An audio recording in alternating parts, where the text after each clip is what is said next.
Reason for our verdict. Talking points. We'll run it down.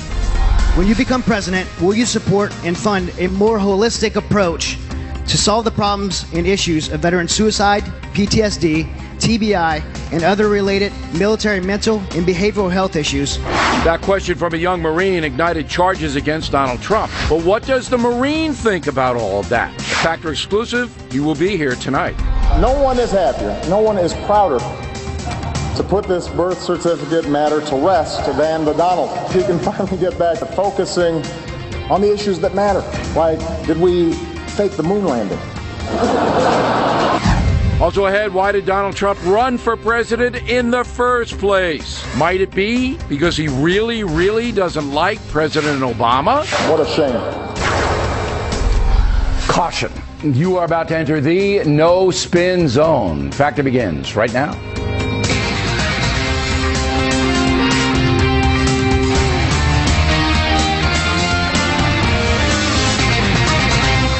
Hi, I'm Bill O'Reilly. Thanks for watching us tonight. The vice presidential debate and the election. That is the subject of this evening's Talking Points memo. Well, it was livelier than I thought it would be.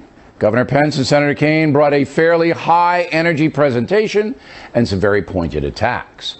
Mr. Pence won the debate on points, largely because he seemed more presidential and was more in control.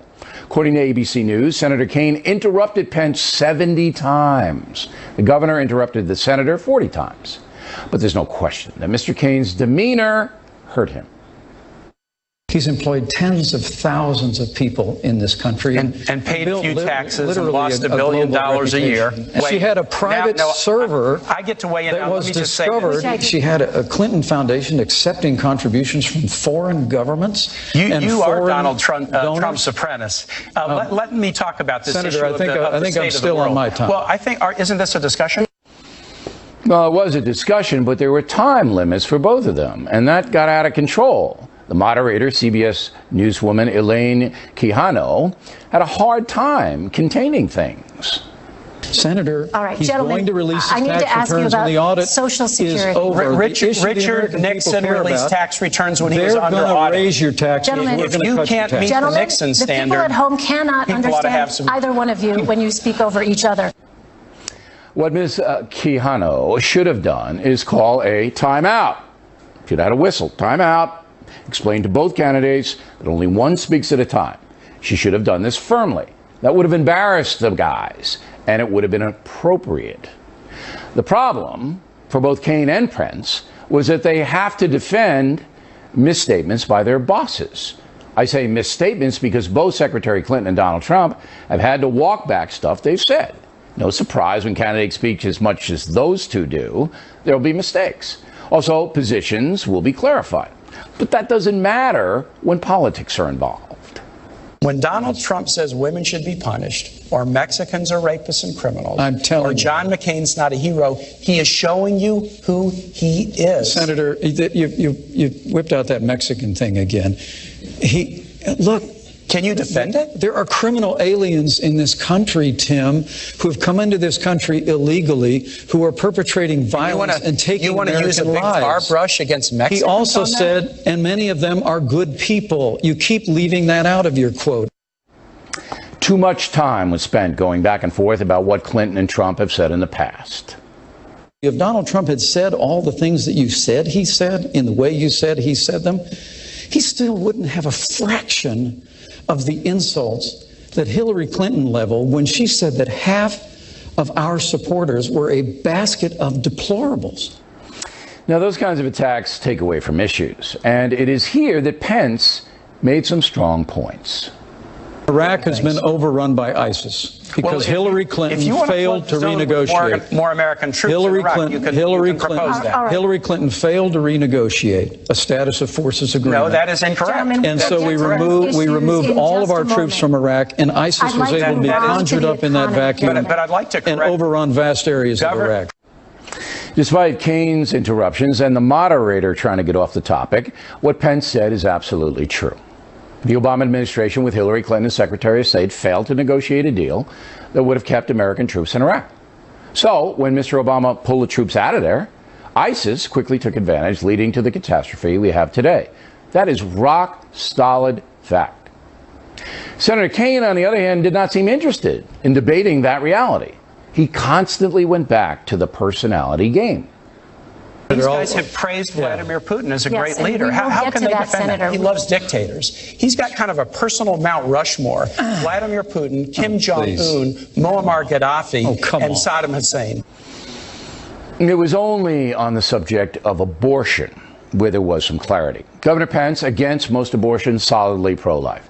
Senator Kaine, who is Catholic, says he's personally against abortion, but supports changing laws to make the procedure easier and to have all American taxpayers fund abortions. I've appreciated the fact that you've supported the Hyde Amendment, which bans the use of taxpayer funding for abortion in the past, but that's not Hillary Clinton's view.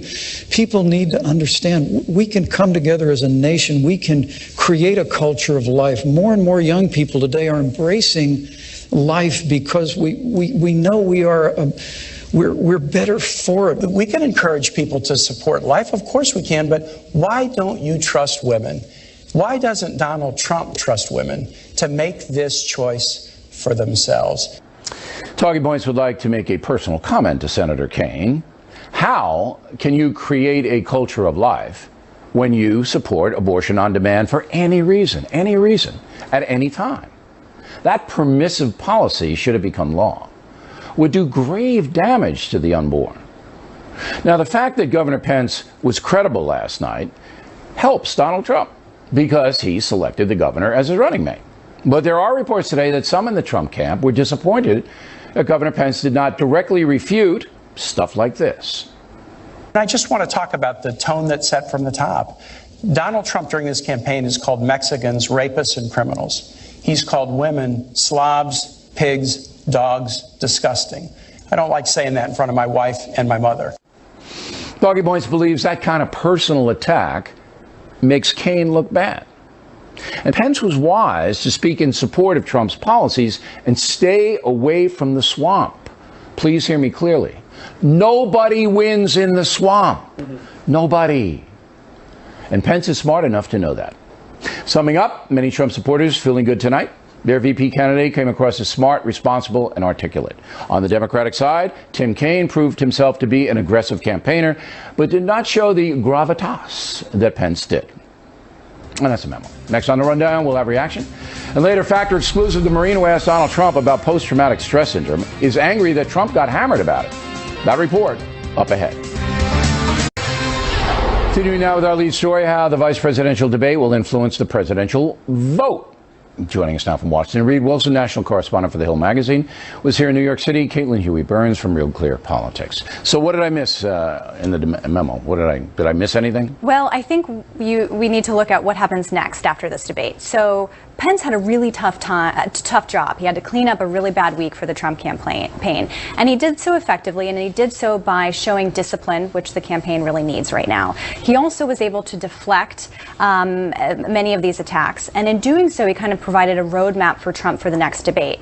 So I think that he did a lot of cleanup work for the Trump campaign, and this actually puts more pressure on Donald Trump to perform better in the next debate, which is coming up on Sunday. Okay. Did Pence win the debate, in your opinion? I think stylistically he won. I think, but in the minds of the people, the only thing that matters is in the minds of the people watching. I think there were like 40 million people watched it.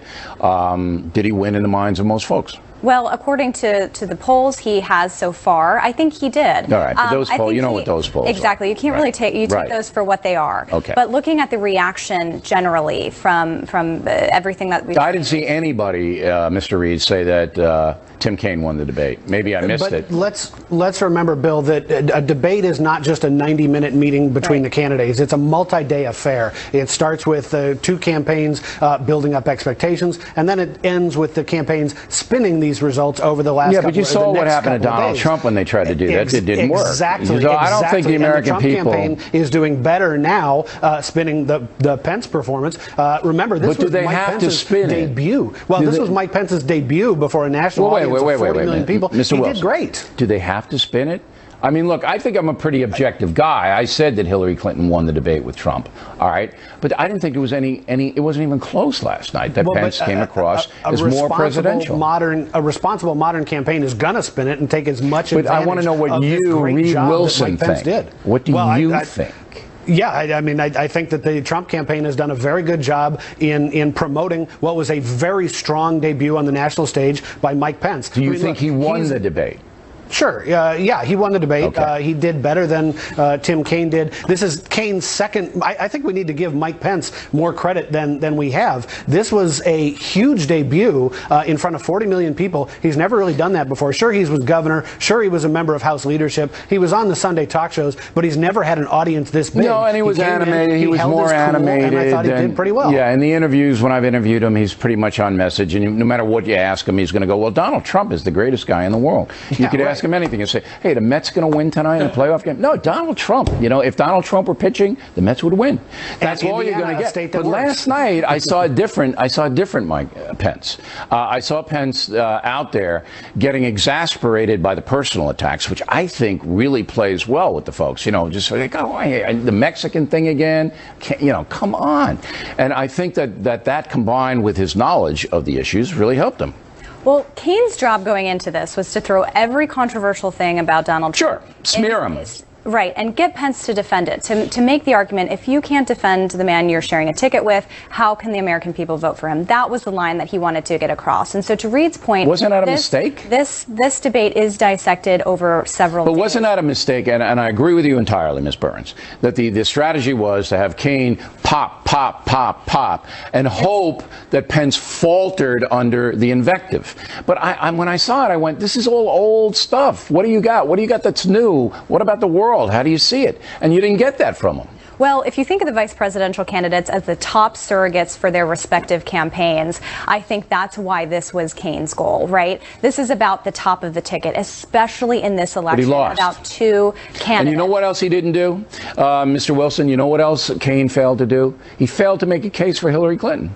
He didn't make Hillary Clinton any friendlier, any nicer. The role of the vice president is to be the attack dog, and I think Tim Kaine played that role. Whether or not but isn't it to bolster the top of the ticket? He played that role as the attack dog, and he threw out all the shots he could take at Donald Trump. And frankly, Mike Pence didn't stand up for Trump as much as he could have. No, but he was smart, as I said. He didn't get in the swamp. You don't win in the swamp. I'm not sure I agree with you on that. I think this is something that. Let me tell you, Bill. You know who the biggest winner of last night was? The Mike Pence for President 2020 campaign. All right, maybe that was a serious. But you're wrong about the swamp. If he had descended in muck, I know you are, but what am I? Well, the one time he did it was the basket of deplorables, which you knew was coming.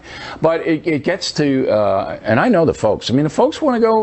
Look, what are you going to do for me? I'm tired of this. You called her this. You did that. The folks want to know, what are you going to do for me? But I think these are two very different campaigns, and they had two very different goals. So Pence's role in this campaign is to show discipline on behalf of the ticket. And in many ways, that adds a lot of pressure for him heading into that debate. But it's also something that he's been doing for months now. And he's good at it, right? Defending the ticket, cleaning up where he needs to, and he is. But if you're also looking at the fallout from this, what Kaine did, I think, that was considered effective was he pointed out differences between Pence and Trump in terms of style, but also on a couple other things. Give me one big one. For example, Russia and Putin. Yeah. Pence was faced with a quote that he had said that Putin was a good leader in his country. Strong leader. Strong leader in his country. Which is true. But at the same time, he also said that he was a bully and that he was small. And that's true, too. But that's not what Trump has been saying. So that's one area but it's of so micro. I mean, you guys are pinheads. You do this all day long. I mean, but the folks got last night, and I'll give you the last word, Mr. Wilson. The folks got a look at a guy, Pence, who could be president.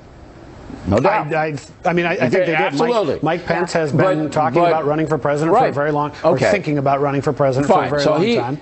based on last night, could be president. But Kaine, not so sure. Last word. Look, I think at the end of the day, in a vice presidential debate, no vice president is ever going to convince one person to vote for a ticket. No, they I could said that convince last somebody night. not to vote for the ticket. So I'm not sure that either Pence or Kaine harmed their side, but Pence really did have a better night. All right. Thank you very much. Good debate. Directly ahead, Factor Exclusive. The Marine who asked Donald Trump about post-traumatic stress, he's angry, the Marine. He will be here to tell us why.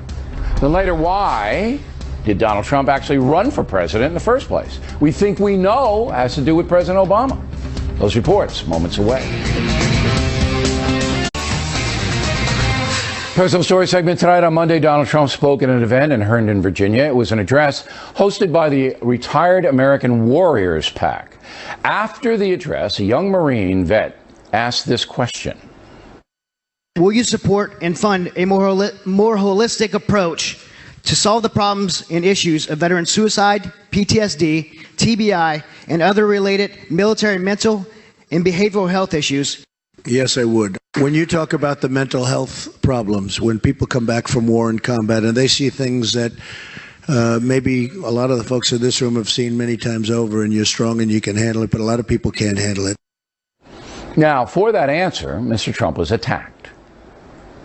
Donald Trump's comments are not just ignorant, they're harmful because they give voice to the stigma that has led generations of veterans to hide their struggles instead of getting life-saving help. Now, joining us now from San Diego, former Marine Sergeant Chad Robichaud, who is the president and founder of the Mighty Oaks Warrior Program. So, were you surprised that the question that you asked Mr. Trump has led to so much acrimony? Yeah, it has been really surprising to see all the aftermath of it. You know, I was very privileged to get to ask such what I believe to be such an important question for the future of the health care of our veterans.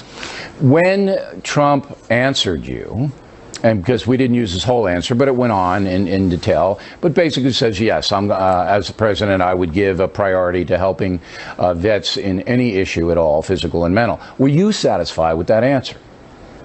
Yeah, I was satisfied with the answer. I thought, you know, the question was related to alternative programs, you know, a more holistic approach. The military and VA programs aren't working. We've seen 22 veteran suicide today, PTSD, all these issues. And, you know, I run a program that's a faith-based program, and many other programs that are more holistic in nature are finding success. So I would ask the same question to Mr. Trump, Mrs. Clinton, anybody that's going to be a future leader you want for to know America. if they're going to be open-minded enough to look at the situation in totality and perhaps help you and other groups who are coming at it from a non-traditional point of view. So you were, I don't want to put words in your mouth, Sergeant. You're a Marine. You don't want to let me do that. So when Trump answered your question, you were satisfied with that answer?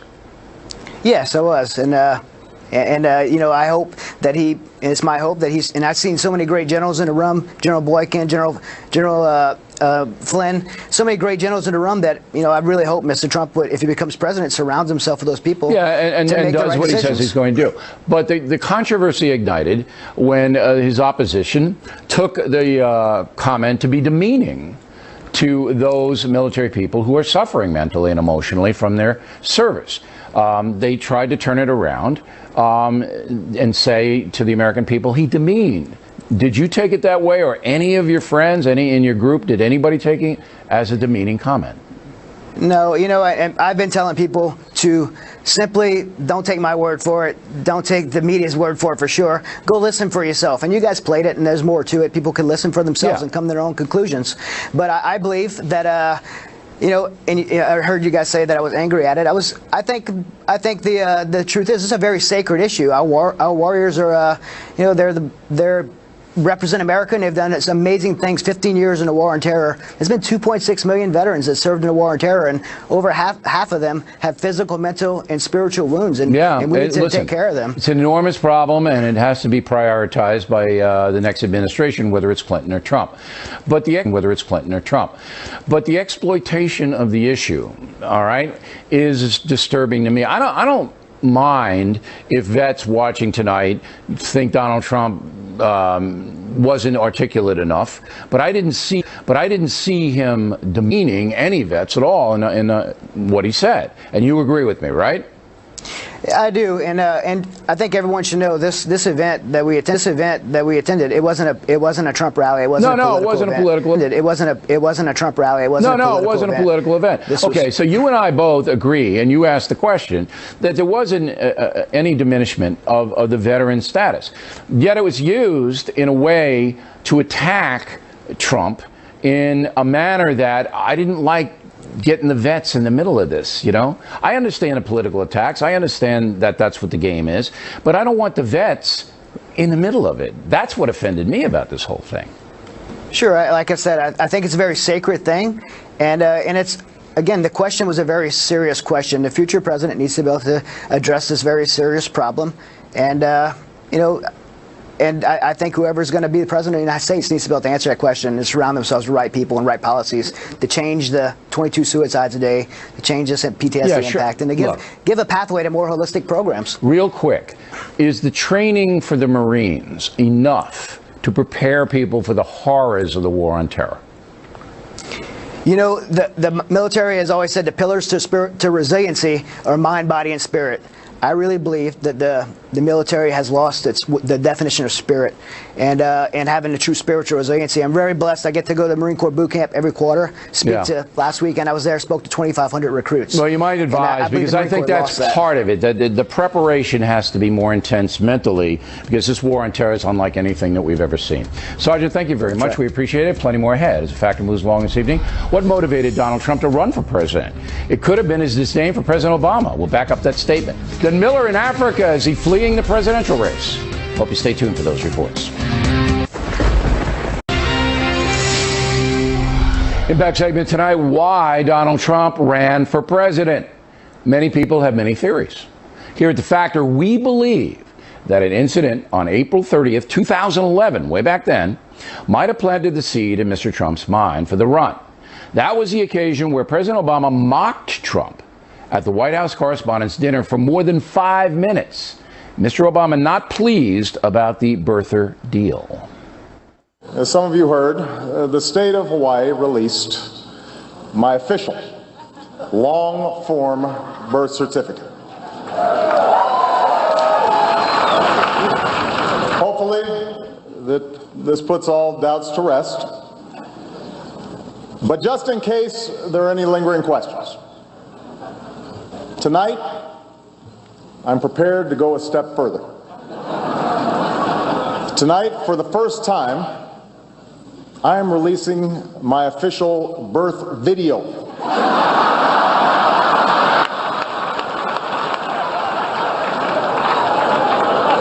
Now, I warn you, no one has seen this footage in 50 years. Not even me. But let's take a look.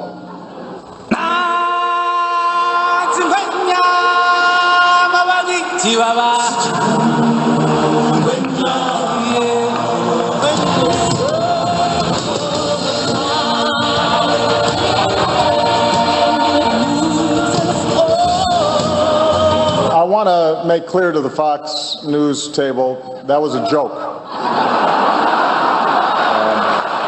That was not my real birth video. That was a children's cartoon. Call Disney if you don't believe me. They have the original long-form version.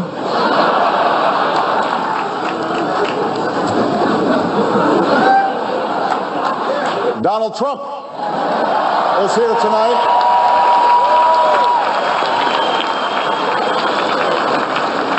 Now, I know that he's taken some flack lately, but no one is happier, no one is prouder to put this birth certificate matter to rest than the Donald. And that's because he can finally get back to focusing on the issues that matter. Like, did we fake the moon landing? What really happened in Roswell? And where are Biggie and Tupac?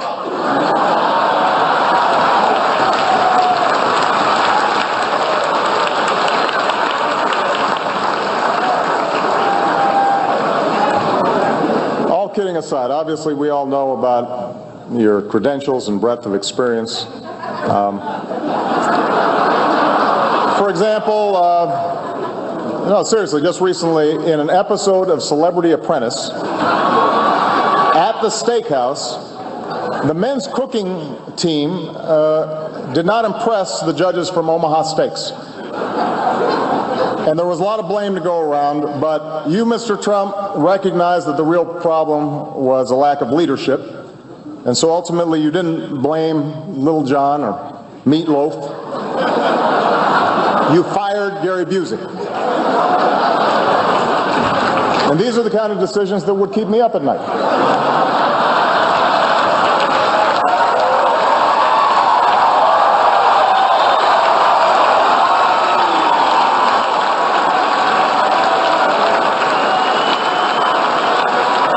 Well handled, sir.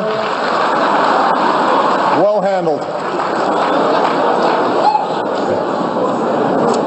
Say what you will about Mr. Trump. He certainly would bring some change to the White House. Let's see what we've got up there.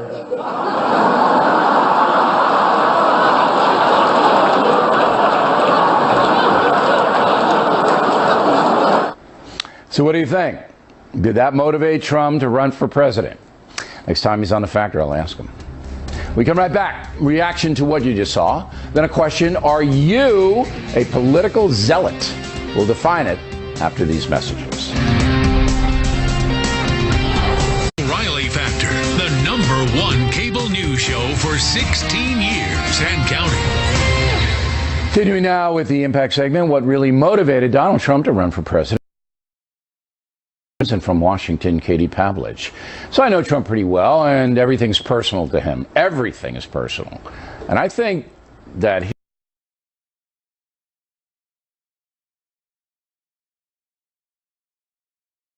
I think it certainly played a role, and I think Trump probably likes seeing his name up on the White House during that skit, but you have to put the other context into play here of timing of his run. Donald Trump has talked about running for president since the 1980s. He's talked about running for the governor of New York. But this time around, he was in a position to look at the country in 2011 and see the 2010 turnover of the House. That was a historic moment. We saw Eric Cantor's seat taken away by a regular professor from Virginia. People were angry, not just with the Obama economy, but with the Bush economy. And the year 2016 gave Donald Trump an opportunity to run against a weak candidate in Hillary Clinton and to run as an outsider in a Republican primary where people wanted to see someone besides a politician taking that nomination. But I think, that really solidified it. What do you say, Ebony? Yeah, but I think that was gasoline on an already burning oven. As Katie pointed out, Trump went on Oprah in '88 and said he'd never rule it out. And by the way, message is consistent, still America First message.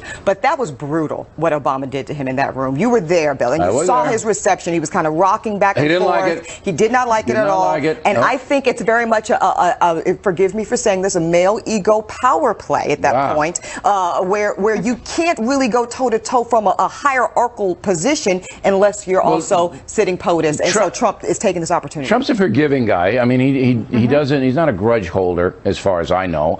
But I don't know if he ever forgave that, because, as you say, he was put up as an object of derision, Katie. And I think it's a little payback now, because he brings in the Obama-Hillary Clinton association. He just melds them together. Yes, it's good politics because the president in a lot of precincts didn't do a good job. But there's more to it. There's that edge to it. Well, there's no better payback than winning the White House and destroying President Obama's legacy, which President Obama believes Hillary Clinton is going to carry out. I can't wait for the inauguration if that happens. Huh? When they have to ride in the same car. Now, but we'll see. All right, they're right in the same car. They're zooming out there. Now, how do you think, Ebony, this plays out in President Obama's campaigning for Hillary Clinton? Because it goes both ways. He does not like Trump. Correct. Because of the birther thing, particularly. They're the opposite of a bromance, Bill. These are not even frenemies. These two have long-standing beef, and it goes back to the birther issue. And look, I think the president was absolutely within his rights to be as brutal as he was because it was a ridiculous issue. But to your point, I suspect that President Obama wasn't overly excited about Hillary's candidacy. That's my political opinion. I think Donald, being her opposition, gives him more incentive. Yeah, absolutely. I don't think he likes the Clintons very much. Absolutely. But you're dealing, and you made the reference to male egos, something I don't know much about. You don't know anything about it, right? Not you. Okay. Not, I was talking about you. But there are two titanic egos here with Trump and Obama. Sure. Okay. Massive. It's how they display it. Yes. Totally opposite. Yes. But President Obama does not like, and I've interviewed him 3 times. I know that he does not like to be challenged. So I think that in this time, the president's doing everything that he can. And it's almost like the American people, not quite to elect Hillary, but not him, Katie, not him. Because President Obama isn't campaigning for Hillary; he's campaigning to make sure his legacy, and what he has done, over the past 8 years. I don't even think it's that. I don't. The legacy, schmegacy. Going back to the ego thing, it's all about Barack Obama. It's not about Hillary Clinton. Here's why you're wrong on this. He knows historians will treat him kindly no matter what happens. All right. He knows that. And number two, all right, he also knows that, and you can get it in his phraseology.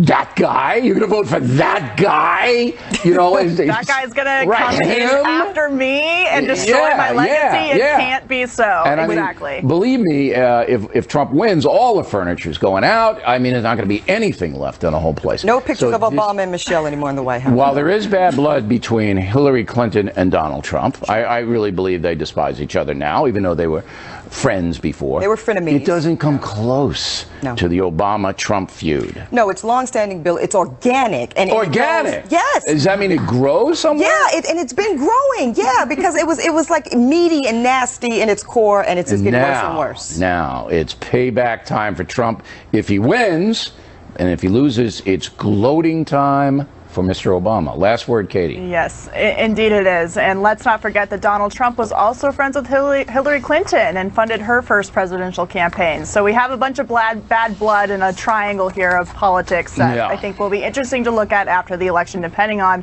who wins. But make no mistake, Barack Obama wants to protect his ego, his legacy, and he's not campaigning for Hillary Clinton. He's campaigning for himself, and he likes the attention. What's that saying, Bill? Politics makes strange bedfellows? I don't know. Yes, I'm still working on the male egos and the organic thing. All right, I got to sort all this out, ladies. Thank you. Thank you. Miller's on deck. Miller is in Africa. Why? Then are you? I know who you are. Are you a political zealot? Factor's coming right back.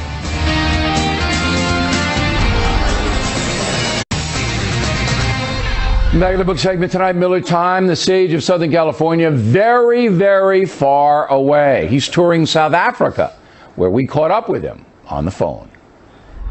So, Miller, you're in South Africa, and I have the little sheet here at the place that you're staying, and the owners say that you can explore orchards and vineyards and a cheesery. This is actually where they make Velveeta.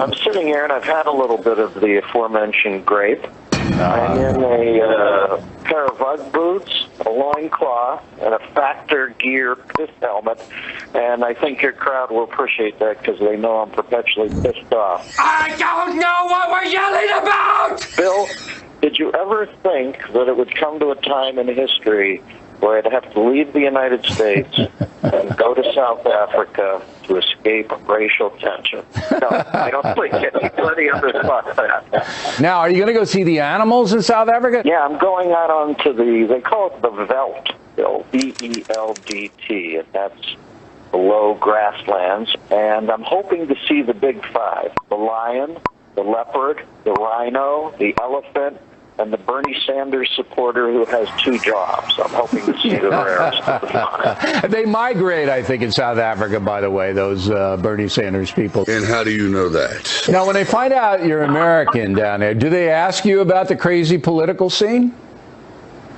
You know, it's funny, Bill. The one place where I was queried was the man who was putting me through Heathrow Airport. He said, "Who are you voting for?" And I said, "Well, you don't talk politics to that degree in my country. I don't think it's safe anymore." And I thought, here I am telling a security expert it's not safe to talk politics. That bemused me a little. He said, "You're not going to tell me who you're voting for?" I said, I'd rather not, my friend. It's something we don't talk about over there. I don't know if they know who Gary Johnson was in London. The British press. I don't know if Gary Johnson knows who he is. No. Since you're abroad, he's not going to know anything about that. Where's Miller? Miller went to South Africa. Where? If you said to Gary Johnson that Miller was abroad, he'd say, I thought he was a guy. Is he preoccupied? No. You know what he'd say? If I said that Miller was abroad, he'd say, well, he's free to use any bathroom he wants. Thank you, Miller. I appreciate that chuckle from 3,000 miles away. I think he thinks Aleppo is the Fort Marx brother. Right.